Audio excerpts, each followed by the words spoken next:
Hello, everybody, and welcome to today's webinar. We are going over how to build timelines today in meez. My name is Sarah Hassler. For those of you who haven't met me yet, I am the Director of Customer Success and Support here at meez. And joining me is Mitchell. Hi, everyone. My name is Mitchell. I'm a customer success engineer at meez and I'm a former chef. Worked for Sarah before, which was great. Really great. Now, because I paid him back then. So. Under the table. No, what? Don't tell people that. Okay. Anyway, welcome everybody. If you would put in the chat where you're joining us from and what your role is, just so we know who we're talking to and kind of help shape the experience a little bit. But we're going to go through an entire catering event, really small. Welcome. An entire catering event that I'm going to be doing this Saturday for about 12 people, and how I built it in meez, what it looks like, and how we're using the program to better organize my time. So I'm going to share and we'll get started. So hopefully you can see meez, right, Mitchell? Right screen? Yes. Excellent. Okay, so we're doing a dinner this weekend for 12 people in Niagara Falls. So I'm prepping some things here and then taking some things with, because I don't want to be, I'm actually a guest too, and I don't want to be taxed the entire day. So my first step was, okay, let's write the menu. So I built this menu in recipe form. So I created a plus new recipe, called it Niagara Dinner Menu. Smudge is my cat, so this is my concept. It's his little whatever. Anyway, and then in here, I broke down using headers, which are at the bottom. You can add a little header, and that's what this Saturday dinner, Saturday midday is. So I use those as my breakouts. For breakfast, we're doing sausage, gravy, and biscuits. We only have like a few people there for breakfast, and then more people for midday, and then 12 people at night. So I broke these into servings, and this allows me to kind of get a count for everything that I'm doing, right? I know I need 1 cup of this blackberry sauce for this 10 pounds. That's how I wrote it. I could also say that I need 10 servings if I went into this recipe and defined 1 serving in the U of M tab. So here I can see this makes 2 quarts. For this sauce, I'm going to turn off the standard weight to volume because that's for water. And I'm going to say that 2 fluid ounces equals 1 serving. So now, because this is written in quarts, so in volume, and now I have my serving size defined in volume, when I go back to my Niagara recipe, if I want to say, I actually want 10 servings, that I can write in here and it will break out that in the sub recipe. So if I wanted to write the sub recipe, I want to say 10 and then servings. I think you have to start with a unit, but now that gives me the math for if I just wanted to create 10 servings at a time. So defining the serving size in a recipe can be really helpful. This is just one little side trick in case you haven't done it yet, especially when you're building sub recipes as part of either a plate or a full menu build.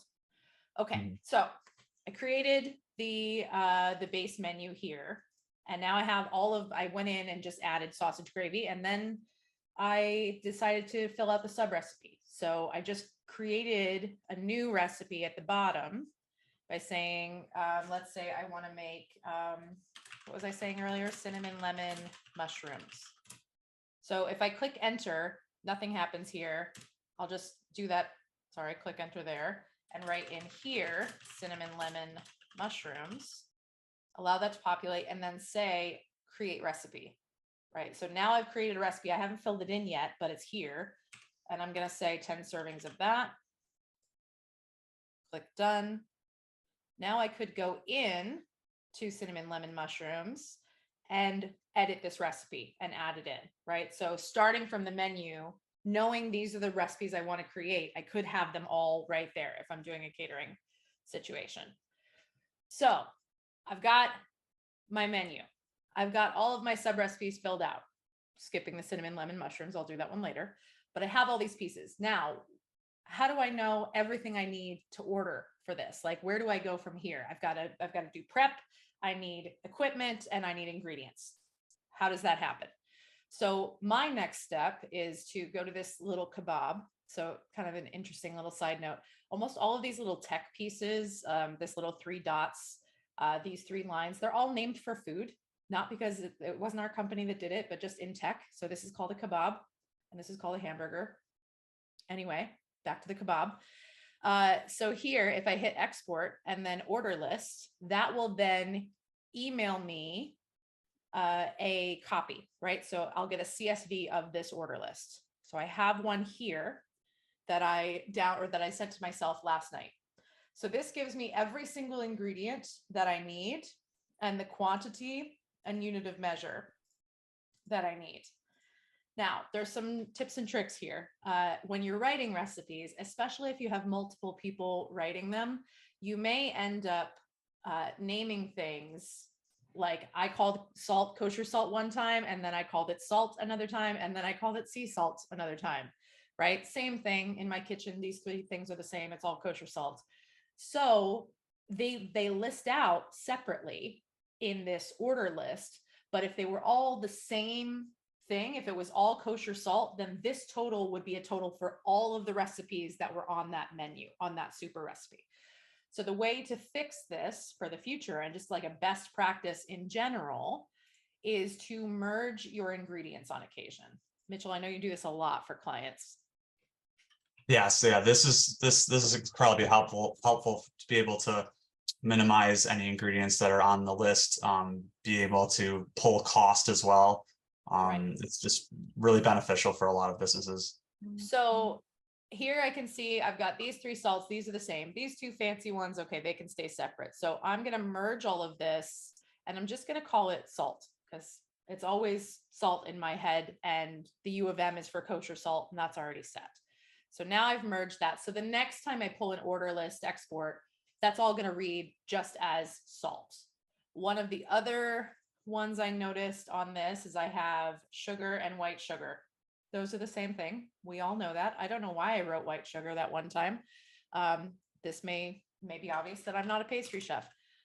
So I'm actually just going to look up in my ingredients the word sugar, go to my ingredients, looking for sugar, and I've got this one, and they are the same. So I'm going to make them both sugar. Okay. So now the next time I go to pull this, we're going to see all of the white sugar and sugar. I'll get the total ounces that I would need, the total unit of measure that I would need. So from this list, I've got all of these ingredients. I know I need everything. Now I'm going to check what I actually have on hand. So I just took a simple, this is in Excel, but I just took a simple copy paste, created a new sheet and put it over here with a little check mark and checked my list. This is how much I need. Do I have it on hand? And went down through and checked off everything that I had. And I highlighted anything that I would need to order last minute. I actually did a few orders on Instacart to get this all done because I'm not a chef anymore, and Cisco's not coming to my house. All right, so I've got my inventory check. I then took these highlighted words, ingredients, and put them on a purchase Friday because these are the things I want to buy close to the time that I'm going to be prepping this, right? So I put these items here. Now I have a shop list for Friday. So now I know what I'm doing Friday, and I know what I need to order and what I've already ordered. Okay, great. Now back to my recipe. So I have, I'm still in Sugarland. There we go. So I've got my dinner menu. I know what to do there. Now let's talk about mapping out the prep and building your timeline. So here is an example of a doc that you could create pretty simply in meez. And this is, to me, this is easier and more intuitive to use than Excel. And we'll walk through how to create this a little bit. But first, I'm just going to talk about what this is that I just did. So this gives me my prep map for the rest of this week, right? I've got a link to the menu here.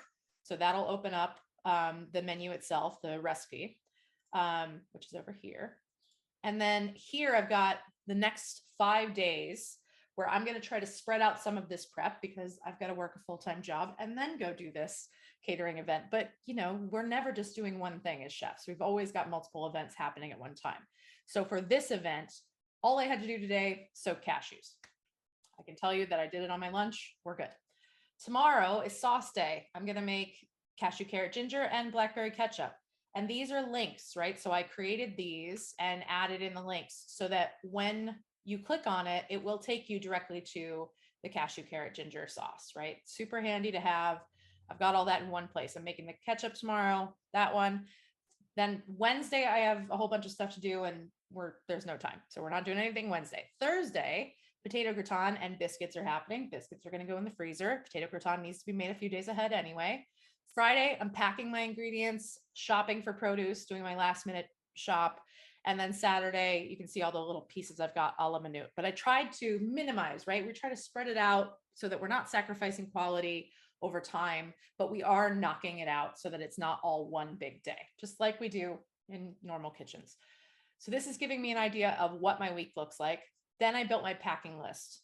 So here's my produce shop that we built earlier in the Excel sheet. These are all the ingredients I need to buy last minute. Then I've got my every ingredient I'll need for Saturday morning breakfast, the midday, and the dinner. So I've got my ingredients in the middle, and then equipment, thinking through, like as chefs, we do everything in our head before we actually do it. That's how we're able to do so much. So thinking through this, I know I'm going to need a microplane, cast iron pan, French knife. All right. As long as I've got those ingredients or those pieces of equipment packed, doesn't matter where we land. As long as there's fire, I'm going to make this happen. Right. So just walking through what are you going to need? And then this becomes a checklist that I can and did just print out in this case, because I wanted to travel with me and then knock this out. I can hand this off to Mitchell and say, put all of this in the car, and then we can go from there. So that's an example of what a timeline might look like for a single, you know, one catering meal for 12 people. I totally recognize this is not what we normally do, but this should give you an example of like how you could build that out. If I were doing something similar in a professional kitchen, here's another example. I've got everything broken out by time, action, equipment, ingredients, and then maybe there are a couple of coveted pieces of equipment like a combi oven or an anti-griddle. I don't know why you would use, anyway, maybe there's some of those crazy pieces. Maybe you have an immersion circulator that you need for 6 hours, right? And somebody else is also using that same circulator. So you could put those pieces in here and teach your cooks to think this way. And when you are building toward larger events and you want that extra level of organization so that you have that feeling of security, this is available to you. It happens in docs. So you can see here, I've walked through same setup, equipment, ingredients, action, time. We can build a new one together right here. So if we go to new doc, and we go to webinar timeline, we'll call it.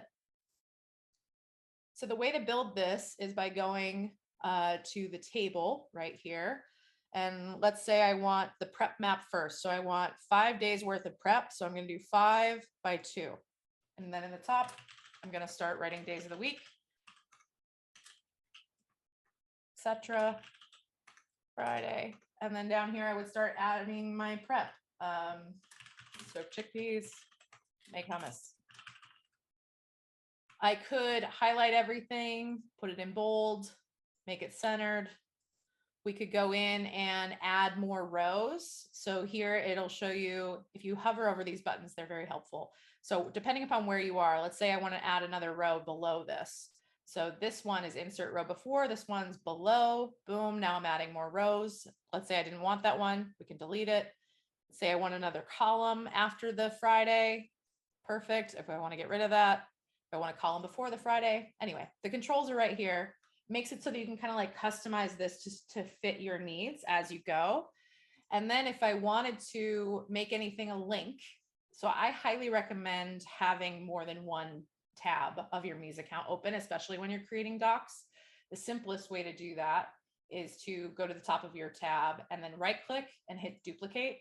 And that'll give you an exact copy of where you were. But here I could go back into recipes, let's say, let's say I want to create these cinnamon lemon mushrooms, even though I don't have the recipe. I'm going to take this URL here at the top, hit copy, and then I'm going to say cinnamon lemon mushrooms. That I spelled wrong. Then I'll highlight this, and I can either click this link button up here, and that'll allow me to insert the link, or you can just paste over it with your URL. So if you copy the URL from here, and then you highlight here, if you hit Control V or highlight and right click paste, it'll add the link there. So now that's a live link. Boom. Questions, comments? Does this help?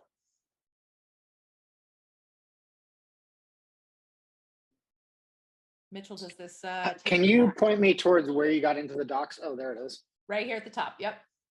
I'm gonna log out and I'm trying to log back in through. So there's a lot of different ways to use this, whether you're using it as a prep list assigning to your cooks. That's one way. If you are building in instructions for your cooks, if there are things where it's like not necessarily a recipe, but here's your best practice. This is also where cleaning lists can exist and other things where maybe you want to have everything in one place. You can have those there. They are printable. Like I said, so that, you know, you can then take it, put it on a clipboard and go. Other questions I can answer. Pretty straightforward today, I know. Want to walk through just kind of building out that timeline. So, you know, just making sure that we're utilizing equipment in your kitchen efficiently. Again, if you have a kitchen where you've got hot ticket items, like, you know, that Roboku is constantly being used by somebody to puree garlic and then the pastry team needs it. I think we talked about this last time. Right. All those things where it's like, you really need to use this at a certain time in order to make the rest of your prep flow that day. This is the place where if you're building a timeline and I'm building a timeline and we're both prepping in the same kitchen, then I'm going to know, oh, I need this oven to be at this temperature for my creme brulee for 3 hours. And then I just need to like turn it off. And you've got to bake biscuits that day. Okay, well, biscuits first, because that'll be quick. And then I'll go in with my brulees and try to like, you know, back into the prep that you need to get done by the time of service. This is one way to do that. If each cook is this organized and has their level of service ready, then it's easier to align and it's less arguing, chaos, whatever the word is. It's also a great way for you to understand what you need to gather just to get any piece done, right? Like having a quick list. So this could be that in each recipe, you put actual tools in the tools section. I personally don't do this. But for this one, like I need the blender. So I could say, you know, I need the Vitamix because nothing else is going to break down the cashews the way that I want it to be. So then when I would go, when I look at this recipe, I know I need the Vitamix. Now that's adding that piece in there for when I build my timeline as a prep cook to go in and know I need this tool. And this is how long I'm going to need it. Things like the slicer, prep sinks, Roboku, those items were always highly desired and sought after in my kitchens. And just like organizing. I have a question. When you put, go ahead. When you put tools in there, let's say you have your recipe for, I don't know, 3 trays of rice or whatever. Yeah. And you multiply that recipe, but in your tools, you have 3 sheet trays for cooling the rice on there. It's not going to multiply tools for you. Dynamic. No, these are static.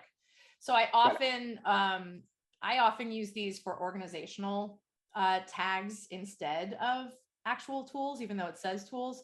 What I would normally do is say something like, this is a prep recipe. Maybe I would add that. I might say that this is a vegan recipe.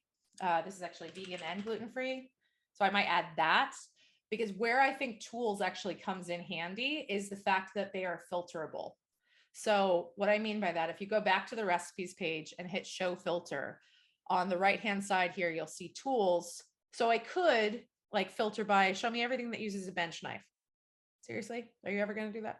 Maybe, probably not. Instead, what I would say is like, show me every recipe that we have that's vegan, right? You could add your own things that were that. How else do you want to categorize these things? That's what I recommend using tools for. And that you hit it right on the head, simply because they are static. So if you write a recipe for 1 gallon worth of stock and you put it in a 1.5 gallon pot, when you scale that recipe up to 10 gallons, it still says 1.5 gallon pot, right? So that's not quite perfect in that use case. I think it's more valuable to use these as tags. Other questions? That was a good one. I have a question that might be slightly off the Totally specific okay. topic. Throw it at me. If I, so I run a commissary for a restaurant group that has 3 restaurants, which means that other people are able to go in. I have my commissary recipe books separated off, but as far as it's linked to our program that uploads invoices and whatnot, so it's pulling pricing data from those. If I linked, let's say I wrote in white sugar and it comes in as C&H brand sugar, but we bought 3 other sugars that week or something like that, and I linked it to Demerara sugar or something like that accidentally, is there a way to go back in and unlink those, or is it just done forever? So no, so unmapping happens, but it does happen on the back end. So what happens what you Only by request to you guys? Yep, support request. And trust me, he's used to it. We are working on making that something that customers are able to do, because we do get a lot of those requests. But yes, that's best practice. The other thing is the other way around it, to not unmap. If you weren't using the Demerara sugar, like if you created a new ingredient, you could merge the two, like I did earlier with my white sugar and sugar, and map, and that will take that purchase item and map it to the regular sugar. If you didn't need the Demerara sugar, if you still need both, you need to unmap the first one. Does that make sense? Yes. Okay, great. So yes, any other questions? I think this actually concludes our webinar today. If not, hopefully this was helpful. 2 things before you jump. If you are interested in getting a template of what this timeline looks like for this one, for example, to see this prep map and packing list, if you would like a template, please say so in the chat. Just write the word template and we'll make sure that you get one. And the other piece is that we are launching a community. June 15th, I think, is the opening date at this point. If you would like to join the community, if you want to be part of it will be invite only at the very beginning, but it will be a place for all of our users to kind of share best practices, get your questions answered, maybe search to find other answers for questions you may already have that maybe you didn't want to ask, but I'm a lurker, so I understand. Anyway, we are launching that in June. If you are interested, please put the word community in the chat and we will add you to the list. So template, if you want the template, community, if you want to join the community. And thank you so much. It's been a pleasure.